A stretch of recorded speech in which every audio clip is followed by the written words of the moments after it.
जी मेरी परी का हक है और मेरी परी का हक कोई भी नहीं छीन सकता, समझी तुम।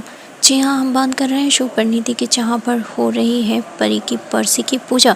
मगर नीति पूजा में बैठने के बजाय तमाशा करती है। तभी संजू के घर वाले उसे पूजा में बैठने को कहते हैं, मगर संजू गुस्से से कहता है नीति को अब कोई भी मेरी परी की बरसी में बैठने के लिए नहीं कहेगा।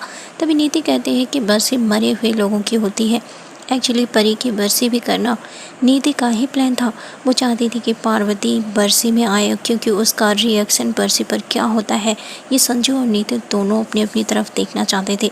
संजू का मतलब अपनी परी को वापस पाना था, तो वहीं पर नीति का मतलब था परी को प्रूव करने के बाद उसे दोबारा मौत के घाट उतरना। मगर यहाँ पर पूरी बाजी ही पलट गई। ना संजू कामयाब हो सका और ना ही नीति। हर कोशिश, हर तमाशा के बाद अब नीति ने अगले कदम को दिया है अंजाम और पार्वती से खिलवाई माता रानी के सर की कसमें और कहती है कि अगर तू परी नहीं है तो माता रानी की कसम खाकर बोल कि तू पार्वती है।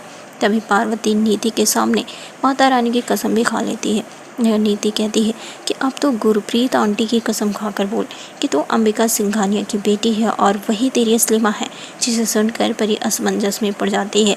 तो अब देखना दिलचस्प होगा कि क्या परी खाएगी अपनी माँ की झूठी कसम। जैसे क्या लगता है आपको, इस बार नीति का प्लान होगा कामयाब? ज़रूर शेयर करें अपनी राय और लेटेस्ट अपडेट के लिए कर लीजिए चैनल को सब्सक्राइब।